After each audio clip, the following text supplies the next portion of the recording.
प्रत्येक व्यक्ति समस्या से ग्रसित है। समस्याएं अनेक प्रकार की होती है।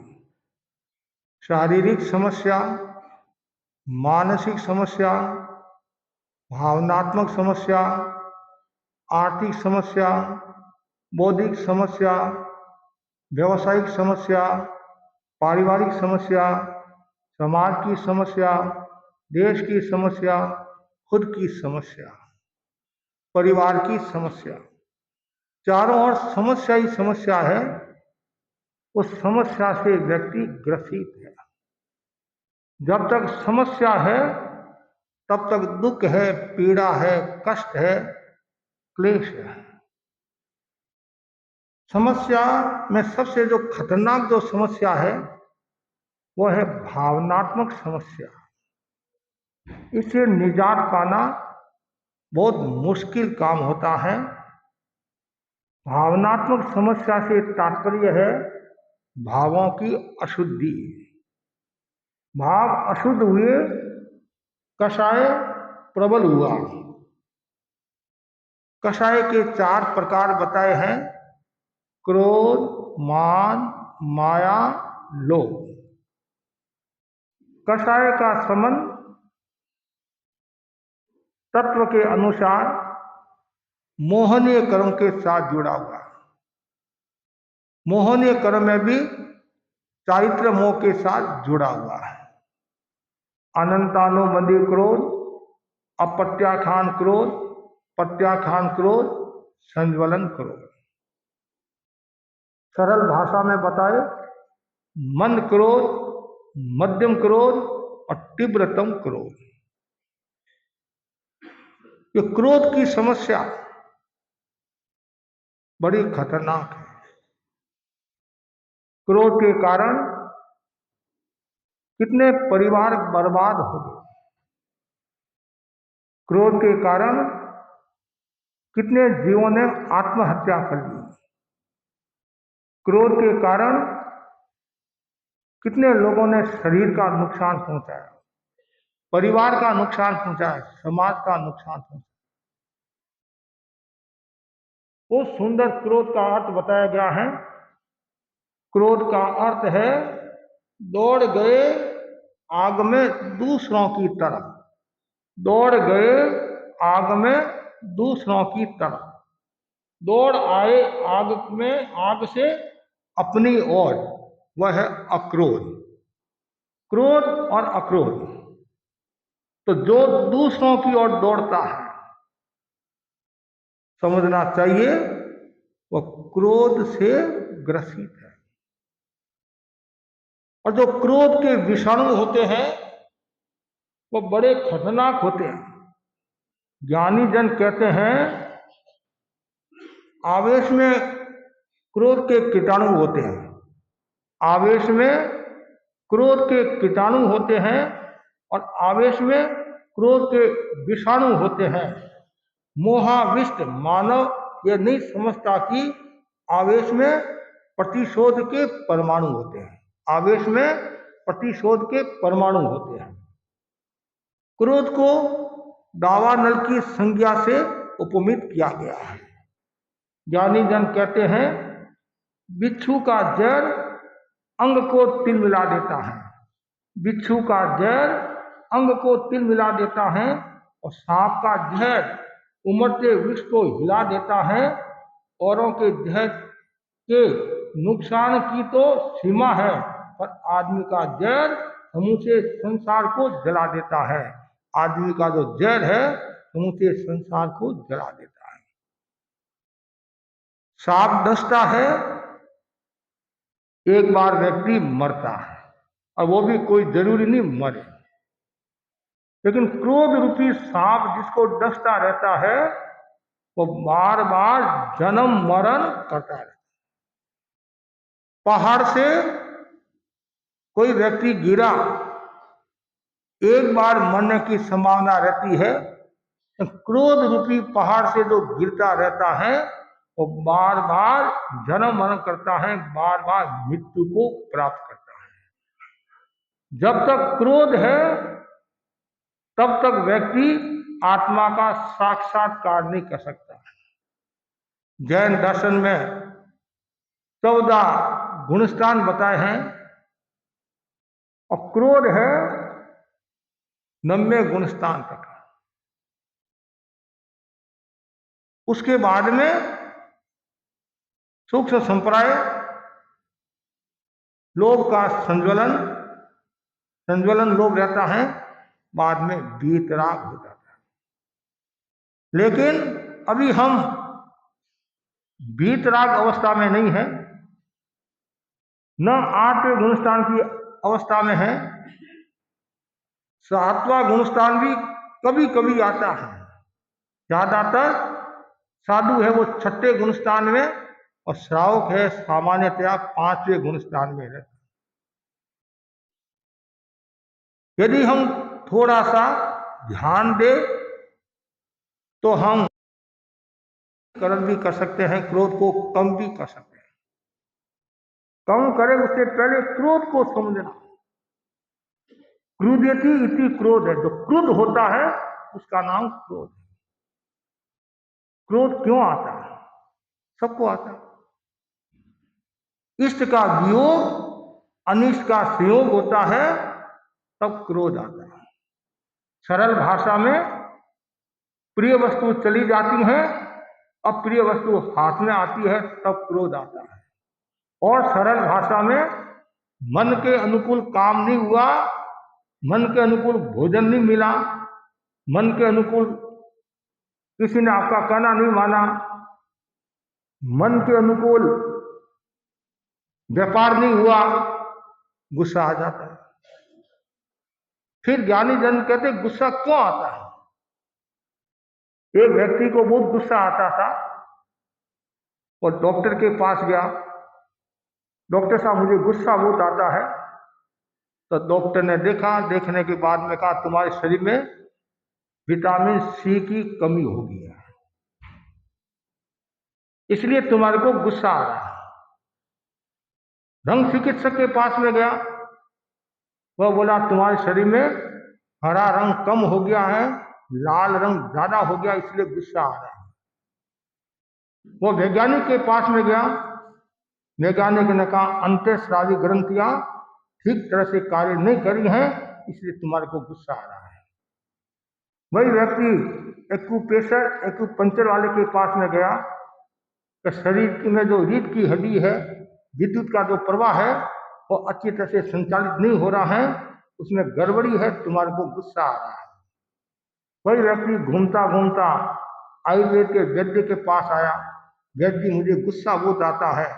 वैद्य ने कहा तुम्हारे शरीर में 3 दोष है, वात, पित्त और कफ। जब वायु का प्रकोप होता है तब मन चंचल होता है, अस्थिर होता है। जब शरीर में कफ का प्रकोप ज्यादा होता है तब लोभ की संज्ञा ज्यादा होती है, और जब शरीर में पित्त का प्रकोप ज्यादा होता है तब व्यक्ति को गुस्सा आता है। तो आयुर्वेद के वैद्य ने कहा तुम्हारे शरीर में पित्त का प्रकोप ज्यादा हो गया है, इसलिए तुम्हारे को गुस्सा आ रहा है। वही व्यक्ति घूमता घूमता मंत्रवादी के पास गया कि मेरे को गुस्सा बहुत आता है। तो मंत्रवादी ने कहा तुम्हारे को भूत लग गया है, इसलिए तुम्हारे को गुस्सा आ रहा है। और वही व्यक्ति घूमता घूमता निराश हो गया, हताश हो गया। फिर आप जानते हैं लास्ट में धर्म याद आता है। लास्ट में धर्म याद आता है तो उसने सुना कि यहाँ संत विराज रहे हैं, और वो संतों के पास आया कि महाराज मुझे गुस्सा बहुत आता है। तो संतों ने कहा कि भाई भगवान महावीर ने 4 कारण बताए हैं। क्षेत्र को देखकर गुस्सा आता है, शरीर को देखकर गुस्सा आता है, वस्तु को देखकर गुस्सा आता है, उपदि आदि को देखकर गुस्सा आता है। और एक महत्वपूर्ण कारण है मोहनीय कर्म का उदय। प्रबल मोहनीय कर्म का उदय होता है तब व्यक्ति को गुस्सा आता है। शरीर को देखकर भी गुस्सा आता है। कैसे आता है? देखो मेरी सहेली का शरीर कितना सुंदर है, कितना अच्छा है, मेरा काड़ा है, कुरूप है। कभी कभी शरीर के ऊपर भी गुस्सा आने लग जाता है। मेरा टेढ़ा मेढ़ा है, अष्टावक्र ऋषि की तरह मेरा शरीर टेढ़ा मेढ़ा है, सीधा नहीं है, तो बार बार गुस्सा आता है। क्षेत्र को लेकर भी गुस्सा आता है। कोई कलकत्ता की बाई है और उसकी शादी कोई छोटे से गांव में करा दी और मूलभूत सुविधाएं नहीं है, इतने उसको गुस्सा आ जाता है, मेरे बाप ने मेरे को कहाँ पटक दिया, कहाँ फेंक दिया। कभी कभी जो ये बड़े बड़े ऑफिसर होते हैं, कलकत्ता में रहने वाले, मुंबई में रहने वाले, उनका ट्रांसफर कोई छोटे से गांव में हो जाता है तो उनका मुंह उतर जाता है। कभी कभी हमारे साधु संतों के मन में भी आ सकता है कि मेरा चौमासा मुंबई में होता है, अहमदाबाद में होता है, सूरत में होता है, इस बार गुड्डे ने मेरे को छोटे से गांव में भेज दिया। छदमस्त किसी के मन में आ सकता है, आएंगे कोई जरूरी नहीं है, किसी के मन में आ सकता है। ये तो क्षेत्र को लेकर, चाहे ऑफिसर हो, चाहे गृहस्थ लोग हो, चाहे कोई भी हो, तो क्षेत्र को लेकर भी समस्या आ जाती है। सचित अचित वस्तुओं को लेकर भी समस्या आ जाती है, गुस्सा आ जाता है। अब मैंने साड़ी पहनती बराबर जम नहीं रही है, केसरी या लाल पीली हरी बार बार बार देखती है, तो कभी कभी गुस्सा साड़ी के ऊपर भी गुस्सा आ जाता है और साड़ी को फाड़ डालती है। तो वस्तु सचित अचित वस्तु को लेकर भी मन के अनुकूल भोजन आपको नहीं मिला, भोजन आपको परोसा गया, ठंडा भोजन है, गर्म भोजन नहीं है, थाली के ठोकर मार देते हैं। ये सब कारण है। और प्रबल मोहिनी कर्म का उदय, ये तो शास्त्रीय दृष्टि से कारण बताए गए। व्यवहार में देखो, अनुचित व्यवहार, यदि आपके साथ कोई अनुचित व्यवहार करता है तो आपको गुस्सा आ जाता है, उचित व्यवहार नहीं किया। जैसे कोई कार्यक्रम है, कार्यक्रम में आप बड़े आदमी हो, अच्छी पोस्ट पर हो, और आपको गौण करके छोटे से आदमी को कुर्सी पर बैठा दिया, तो आपके मन में क्या आया, मेरे साथ में अच्छा व्यवहार नहीं किया, ये अनुचित व्यवहार, फिर मन में गुस्सा आ जाता। किसी के भी आ सकता मन में ये अनुचित व्यवहार। दुर्व्यवहार करते हैं तो भी गुस्सा आ जाता है, दुर्वचन बोलते हैं, कठोर वचन बोलते हैं तो भी मन में गुस्सा आ जाता है, स्वार्थ का भाव आता तभी गुस्सा आ जाता। ऐसे अनेक कारण हैं। द्वैपायन ऋषि की घटना ले लो, दुर्योधन की घटना ले लो, कंस की घटना ले लो, रावण की घटना ले लो, ये चंद्रकोशी की घटना ले लो, ये सब हमें प्रेरणा देती है कि गुस्सा करने से कितना नुकसान होता है और कितना आदमी क्लेश को पाता है।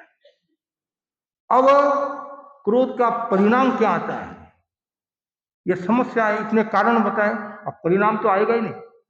क्रोध का परिणाम क्या है? पहला परिणाम बताया, शारीरिक समस्या, बीमार होगा, अस्वस्थ होगा। क्यों? क्रोध का जन्म कब होता है? जब आपके भीतर में नेगेटिव भाव होता है, तब क्रोध का जन्म होता है। नेगेटिव भाव, अहंकार पर चोट लगती है तब व्यक्ति को गुस्सा आता है। नेगेटिव भाव आया, सीधा पेट पर असर आया, और जिसका पेट खराब उसका मन खराब हो जाता है। तो नेगेटिव भाव।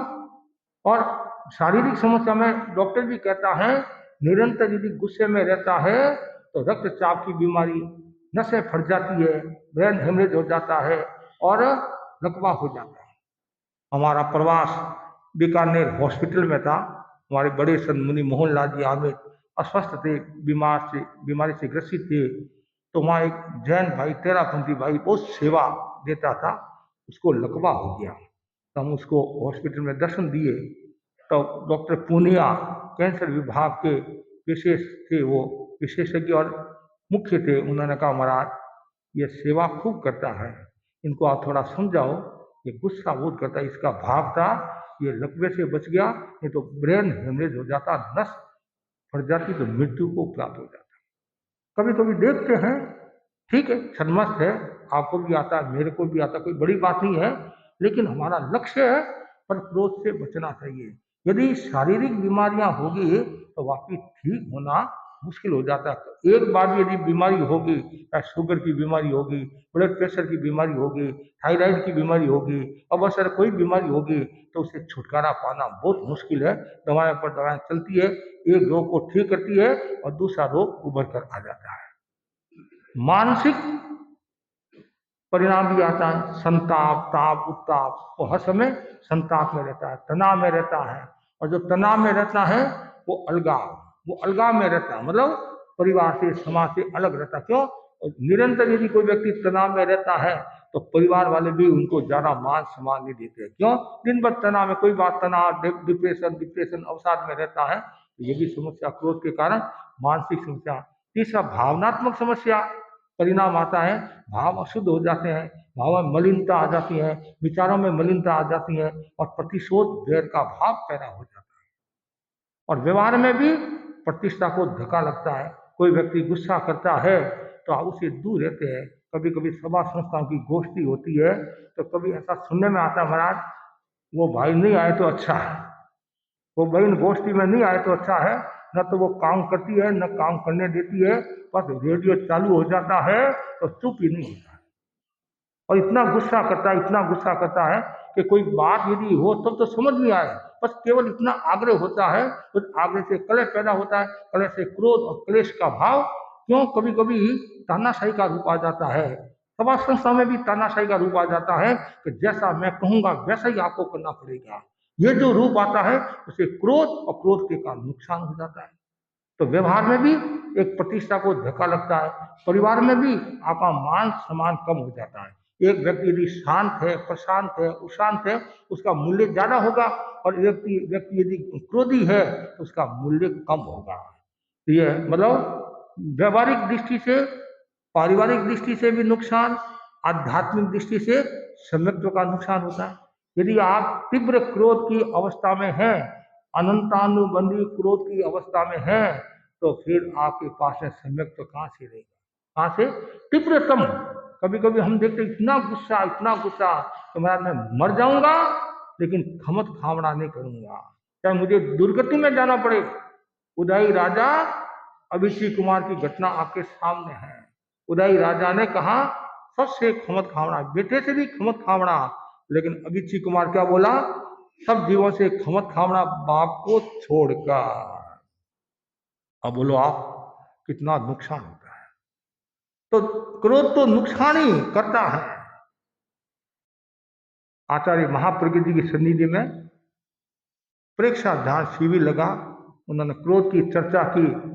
एक प्रशासनिक अधिकारी खड़ा हुआ तो आप कहते क्रोध नहीं करना, तो प्रशासन के क्षेत्र में तो क्रोध के बिना काम ही नहीं होता है, वहां तो क्रोध करना ही पड़ता है। तो गुरुदेव ने फरमाया, महाप्रज्ञ जी ने, कि क्रोध के बिना भी काम हो सकता है। उन्होंने लंबी व्याख्या की।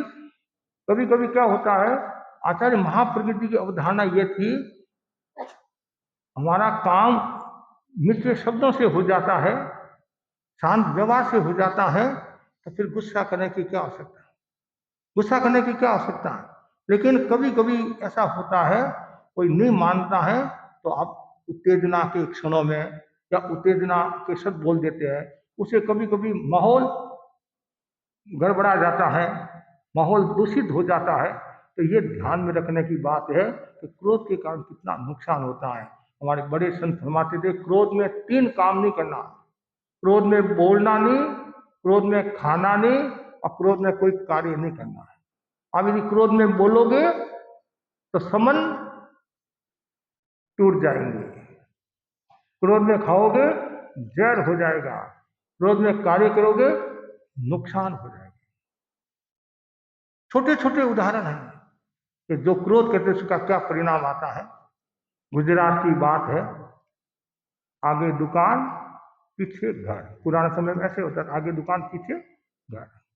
और आज भी कहीं कहीं हम देखते हैं तो सेठ गला पर बैठा था, दुकान में बैठा था, छोटा बच्चा आया और बाप ने उसको 100 का नोट पकड़ा दिया।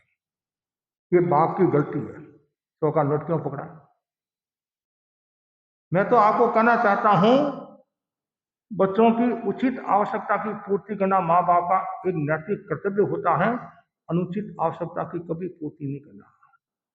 कि मेरे तो लाखों की कमाई, एक बेटा ले, बेटा जा, 10,000 ले जा, 15,000 ले जा, कोई बात नहीं, आपने दिया कोई कारण से, लेकिन उसका वापिस पूछना भी चाहिए कि तुमने उस रुपयों का क्या किया।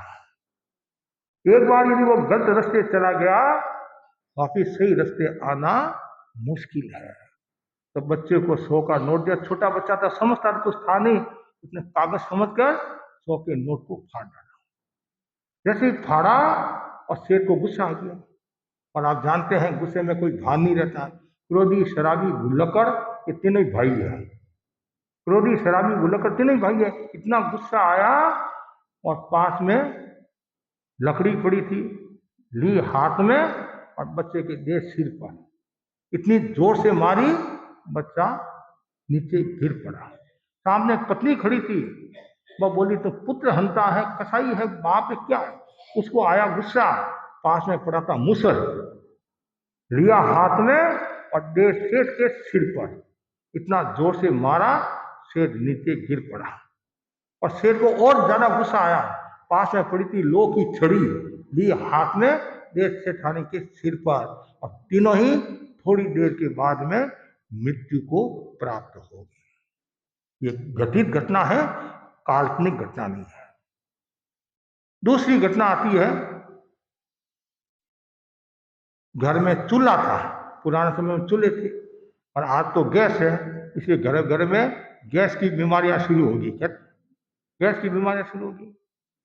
चूल्हे की रोटी का एक स्वाद अलग होता था। जब बाजरे की रोटी के बारे में हम सुनते हैं, पहले खाई भी और आज भी खाते महाराज। एक चूल्हे की बाजरे की रोटी होती है, एक ये तवे की, तवे बोलते हैं गैस की, मतलब ये, इस रोटी में भी अंतर है। तो आड़ा चूल्हा होता नहीं, तो पीछे एक छोटा सा आड़ा भी होता, ऐसा छोटा खंड, मतलब ऐसे आड़ा, उसमें चाकू चम्मच आदि रखते हैं छोटा मोटा, कि बार बार अंदर नहीं जाना पड़े। तो माँ और बेटा घर में दो ही थे। माँ के पास 5,000 रुपये थे। कितने? आज तो 1,000 का एक नोट होते 5 ही हुए, और 5,000 का भी आता होगा तो भी मुझे पता नहीं। तो उस समय तो 2 रुपया, 5 रुपया, 1 रुपया, ऐसे करके उसने 5,000 रुपये इकट्ठे किए थे, और कहीं से लेकर आई होगी, और उसने वो जो चूल्हा था ना, चूल्हे के पीछे जो आड़ा था, आड़ा में रख दिया, खंड जो भी हो वहां रख दिया, मैं बाद में तिजोरी में रख दूंगी, एक बार में पानी लेकर आ जाऊंगा। पुराने समय में कुएं से पानी लाते थे, 1 किलोमीटर 2 किलोमीटर दूर से पानी लाते थे। आज तो एक मंजिल से दूसरी मंजिल भी पानी ले जाना है तो भी कमर दर्द करने लग जाती है, और होम मिनिस्टर श्रीमान को कहती है एक बाल्टी ऊपर पहुंचा दो पानी। समय समय की बात है। तो वो पानी लेने के लिए जाती है। उससे पहले उसने क्या किया, पुराने समय में चूल्हा खाली नहीं रखते थे, चूल्हे के ऊपर कोई ना कोई चीज रख देते थे। भाई क्यों, नीचे अग्नि है, तो पानी रख दिया, और बहन पानी लेने के लिए गई। पीछे छोटा बच्चा था, उसने सोचा मैं माँ का सेव करूं, और जो ये गर्म पानी जल्दी कर दूं, माँ मुझे शाबाशी देगी। कभी कभी आपके मन में भी आता होगा, बच्चों के मन में भी आता है कि माँ का काम कर लूं, माँ मेरे को शाबाशी देगी। तो उसके मन में वो भावना आई, इधर उधर देखा, इतने सारे कागज पड़े हैं।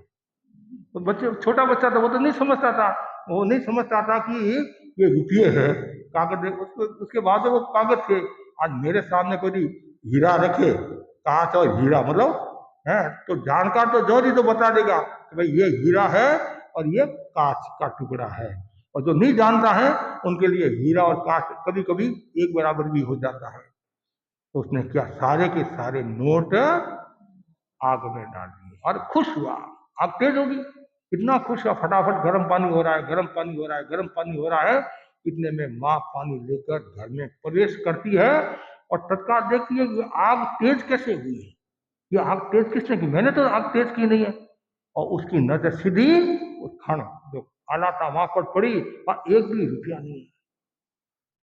उसने सोचा हो न हो, बाबू ने सब काम बिगाड़ दिया है, और आया गुस्सा।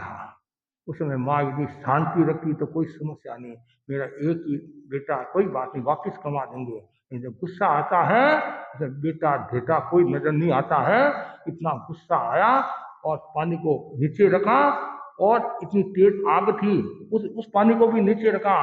छोटा बच्चा था, हाथ में लिया, पकड़ा, और दे चूल्हा में दे दिया, और थोड़ी देर के बाद में शकरकंद की तरह बच्चा शीश कर रह गया। ये घटित घटना, ये क्रोध का परिणाम बता रहा हूं मैं आपको। तीसरी मुंबई की घटना, सास और बहू के बीच में लड़ाई होगी। अब घर होता तो लड़ाई होती है, नई बात क्या है। घर किसका नाम है? तोता मैना के टकराते स्वर घर। तोता मैना के टकराते स्वर घर, यहाँ दो स्वर टकराते हैं, उसका नाम घर है। द्वंद्व में समस्या है। एक में क्या समस्या, एक क्या करेगा, भीत से बछड़ा देगा क्या? दो होते तभी लड़ाई होती है। आज सुबह सुबह हम देख रहे थे एक बाई बोल रही, फिर दूसरी और जोर से बोल रही है, वो बोल रही तो वही जोर से बोल रही, काफी देर तक वो घमासान। अच्छा ये है कि मतलब हाथ नहीं उठाया, लकड़ी नहीं उठाई, केवल मुंह से यहाँ तेरापन भवन में नहीं हो, दूसरी जगह की बात है। हाँ हाँ, दूसरी जगह की बात है। तो ये होता है, ठीक है, धर्म से मतलब हम वो अहंकार की भाषा नहीं करें, किसी का भी हो सकता है, वैचारिक मत बहुत हमारे भी हो सकता है, आपके भी हो सकता है, लेकिन उसमें सावधानी रखना। हाँ, तो सासू बहू के बीच में लड़ाई होगी, झगड़ा हो गया, इतना तेज झगड़ा हुआ, सासू घर छोड़कर चली गई, और पीछे से माँ ने बच्चे को स्तनपान कराया। जैसे बच्चे को दूध पिलाया और थोड़ी देर के बाद में बच्चा मृत्यु को प्राप्त हो गया। घर में हाहाकार मच गया, ये क्या ये क्या ये क्या, माँ का दूध तो अमृत होता है। और डॉक्टर को बुलाया, डॉक्टर ने देखा, परीक्षण किया, निरीक्षण किया, फिर पूछा तुम गुस्से की अवस्था में थी? हाँ। उसमें तुमने स्तनपान कराया? हाँ।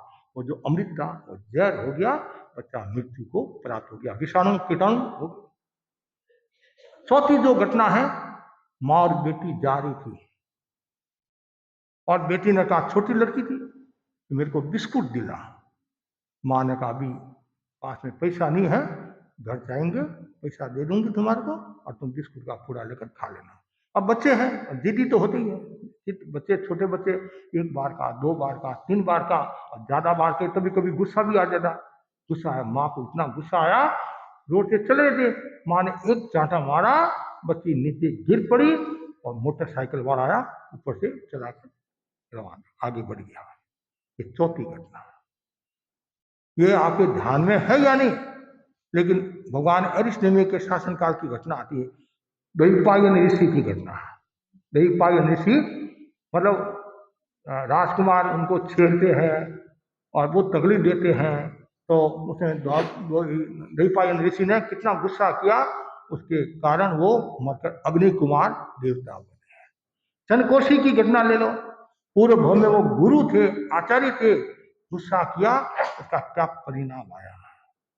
भगवान महावीर के पूर्व भवों को ले लो, और भी पूर्व भवों को ले लो, मतलब ये गुस्से के कारण कितना नुकसान हुआ। वर्तमान में भी हम देख रहे हैं कि गुस्से के कारण चेहरा मुरझा जाता है, आबा बड़े मलिन हो जाता है, झुर्रियां पड़ने लग जाती हैं, और कभी कभी तो यौवन अवस्था में बूढ़ापा आ जाता है। क्यों आता है? इस गुस्से के कारण। और जहां समस्या है वहां समाधान भी है। समाधान किसका? प्रेक्षा का, प्रेक्षा का समाधान। हम भगवान महावीर के आभारी हैं, जिन्होंने ध्यान पद्धति हमें दी। हम गुरुदेव तुलसी महाप्रज्ञ जी के आभारी हैं। गुरुदेव तुलसी ने महाप्रज्ञ जी को कहा था कि भगवान महावीर की ध्यान पद्धति विच्छिन्न हो रही है, उनको पुनर्जीवित करना है, तो उन्होंने साधना की और विधिवत प्रेक्षा ध्यान का शुभारंभ हुआ। तो प्रेक्षा ध्यान की साधना के द्वारा, ध्यान साधना के द्वारा हम समाधान प्राप्त कर सकते हैं और गुस्से को कंट्रोल में कर सकते हैं। निरंतर दीर्घ श्वास का प्रयोग करें, आप निरंतर दीर्घ श्वास का प्रयोग करें, और दीर्घ श्वास का प्रयोग करने से हमारा क्रोध कंट्रोल में रहता है, क्रोध नियंत्रित रहता है। दूसरा है, ज्योति केंद्र पर निरंतर सफेद रंग का ध्यान करने से क्रोध नियंत्रण में रहता है, वासनाएं क्षीण होती हैं। तीसरा, सहिष्णुता की अनुप्रेक्षा करने से हमारा क्रोध नियंत्रण में रहता है। क्रोध मेरा स्वभाव नहीं है, क्रोध विभाव है। और स्वभाव परिवर्तन सप्ताह शुरू हुआ। स्वभाव को बदलना कठिन काम है, जितना हम सोचते हैं उतना सरल काम नहीं है। कल मेरे पास में कोई ध्यान साधक आया कि महाराज 50 साल से समाई करते हैं, 30 साल से समाई करते हैं, अमुक साल से समाई करते हैं, तो उनमें क्या बदलाव आया? रोजाना आपका प्रवचन सुनता, क्या बदलाव आया? क्या बदलाव?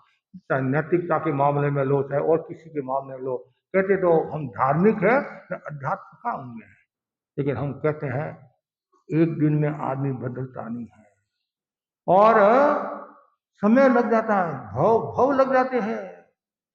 लेकिन यदि मन में ढाल ले मुझे बदलना है, तो वो बदल सकता है। एक दिन में नहीं बदले कोई बात नहीं, धीरे धीरे मुझे मेरे स्वभाव में बदलाव लाना है, चिंतन में बदलाव लाना है। क्रोध मेरा स्वभाव नहीं है, क्रोध विभाव है। स्वभाव हमारा क्या है? क्षमा है, सहिष्णुता है, समता ही हमारा स्वभाव है। 24 घंटे में आप कितनी देर गुस्सा करते हैं? ज्यादा से ज्यादा 1 मिनट, 2 मिनट, 5 मिनट, 10 मिनट। यदि लगातार यदि आप 15 मिनट गुस्सा कर लो, ये नसें कमजोर हो जाएगी। और आप लगातार 24 घंटे क्षमा में रहते हो तो मजबूत हो जाएगी। इतना अंतर है। कुछ व्यक्ति कहते नहीं कि रोटी जो भूखा रहता है वो जल्दी मरता है, भूखा रहता है वो जल्दी मरता है। आचार्य महाप्रभु जी ने फरमाया, एक 36 घंटा भूखा रहता है, एक 36 घंटा लगातार खाता है, पहले कौन जाएगा? पहले कौन जाएगा? तो वैसे ही लगातार 36 घंटा यदि आप गुस्सा करते हैं तो शायद आप इस लोक में रहोगे या नहीं रहोगे, पर मतलब इस लोक में, इस अवस्था में। तो इसलिए क्रोध हमारा स्वभाव नहीं, क्रोध विभाव है। हमें स्वभाव में रहना है। स्वभाव में रहने के लिए निरंतर सहिष्णुता की अनुप्रेक्षा।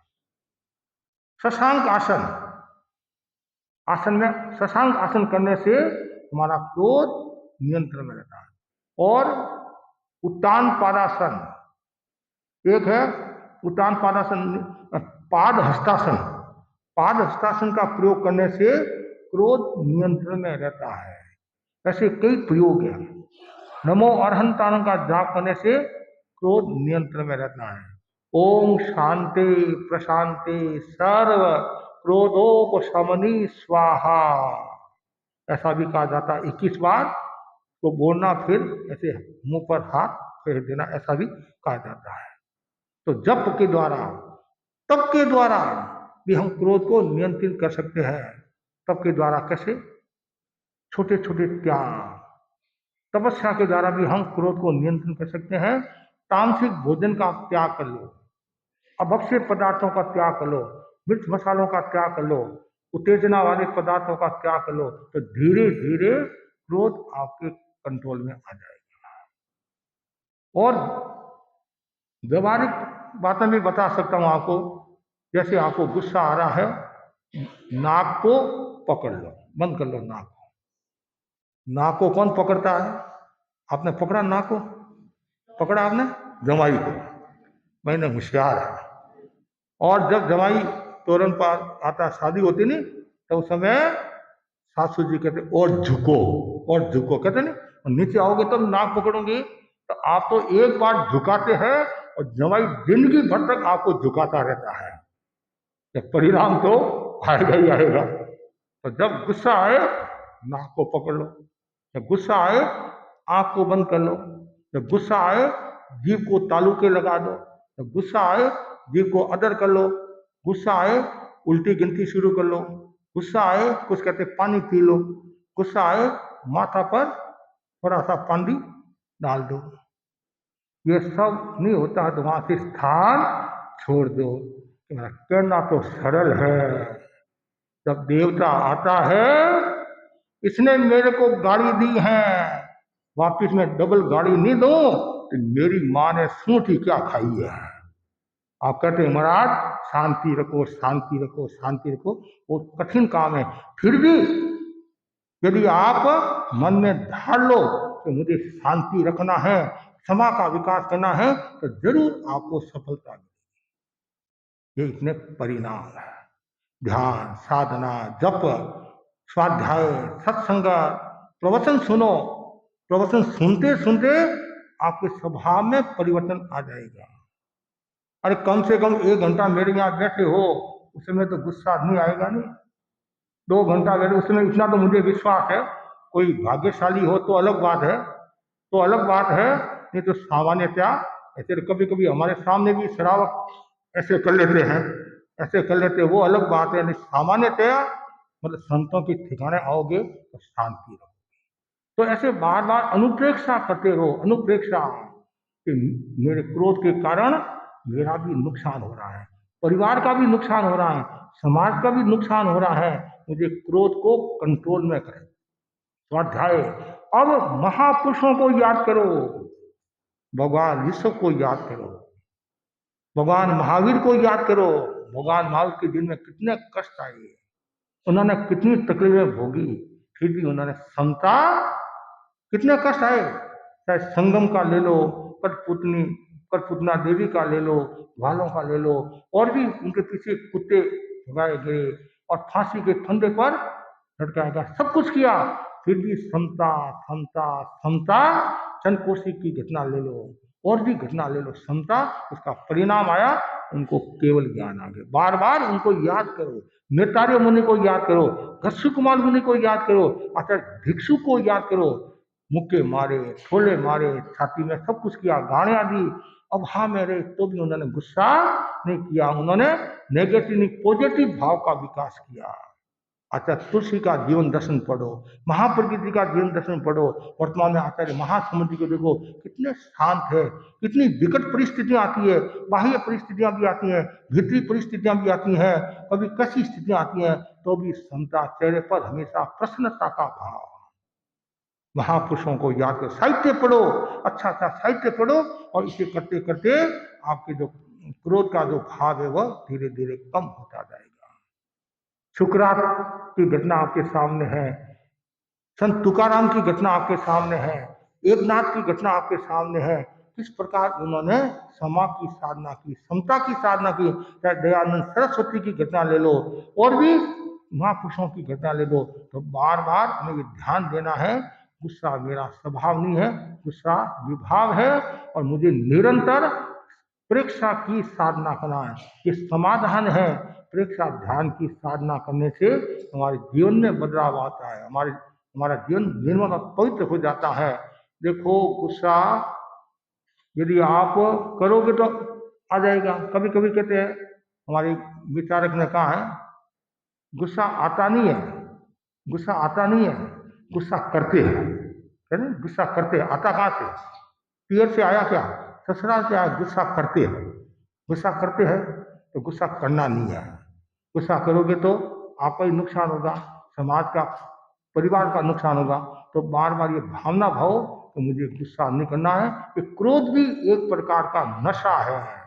3 प्रकार के नशे बताए ना, एक मदिरा का नशा, एक लक्ष्मी का नशा, मदिरा का नशा, लक्ष्मी का नशा, और एक क्रोध का नशा। मदिरा का नशा भी उतर जाता है, लक्ष्मी का नशा भी उतर जाता है, क्रोध का नशा उतरने में थोड़ा टाइम लगता है। उदय तुलसी ने भी लिखा नहीं, छोड़ो क्यों कोने क्रोध नशो हारी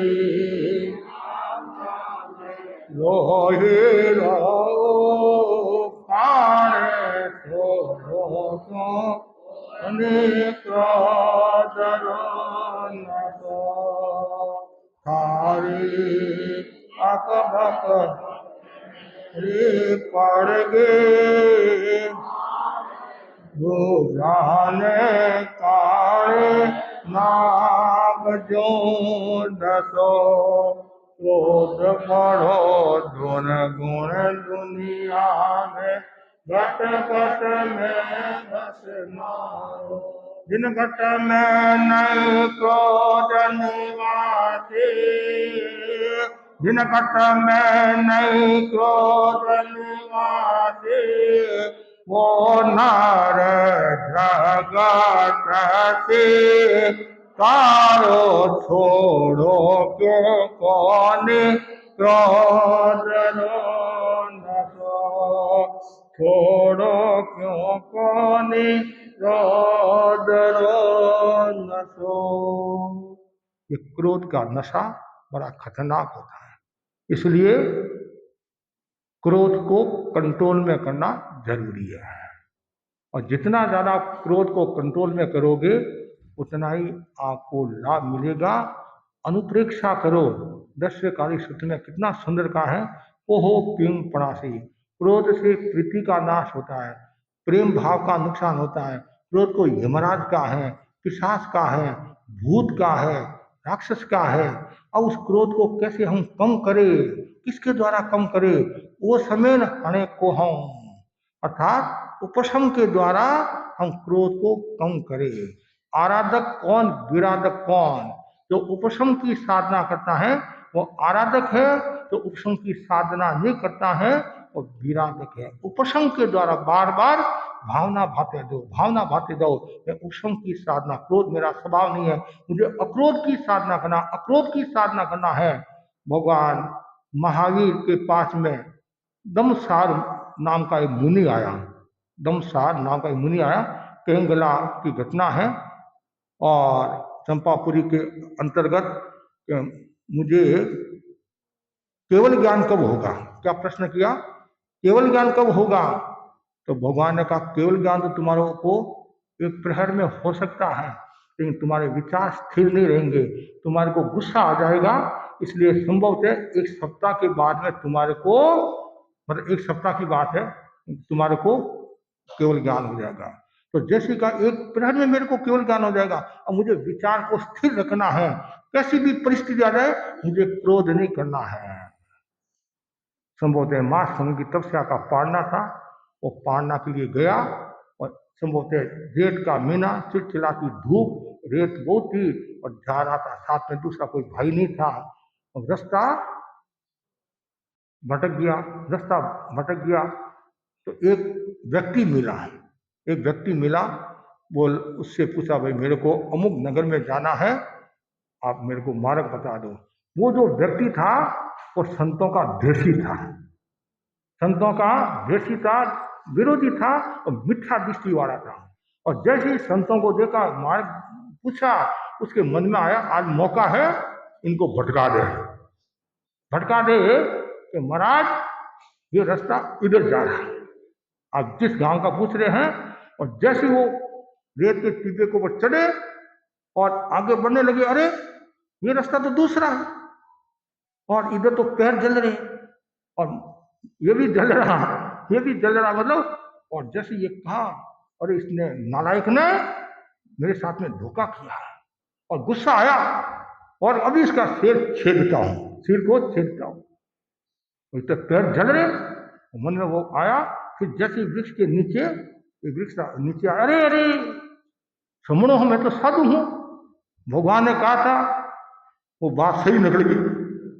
अरे मेरे को गुस्सा नहीं करना, उस समय यदि वो शांति रख देते, समता रख देते और अन्यथा का भाव नहीं आता तो उनको केवल ज्ञान हो जाता। आत्मा तो हरिकर्मी थी, लेकिन वो कुछ क्षण के लिए आया, उसका परिणाम उनको भुगतना पड़ा और 7 दिन के बाद में उनको केवल ज्ञान हुआ। तो इसलिए क्षमा का कितना बड़ा महत्व है। तो बस मैं ये इतना ही आपको कहना चाहता हूँ, आप भी निरंतर क्षमा की साधना करें, समता की साधना करें और कम से कम आज एक दिन के लिए तो सब संकल्प कर ले कि आज हम गुस्सा नहीं करेंगे। कितना ही आपका नुकसान कर ले, कितने आपके साथ दुर्व्यवहार कर ले, तो भी समता रखोगे तो आपको बहुत बड़ा लाभ होगा। ये तो नुकसान ही नुकसान है, धन की हानि, धर्म की हानि, शरीर की हानि, परिवार की हानि है, इसमें लाभ तो है ही नहीं है। और गुरुदेव महाप्रज्ञ जी के जीवन दर्शन को पढ़ते हैं तो जब उनको 75 साल हुए दीक्षा के हैं, तो उसमें उन्होंने फरमाया था नहीं, क्रोध का कोई प्रसंग चला कि मेरे को 75 बार ही गुस्सा नहीं आया, क्रोध होता क्या, अब देखो। और आज आपको और किसी को पूछे तो अभी बता देता हूँ क्रोध क्या होता है।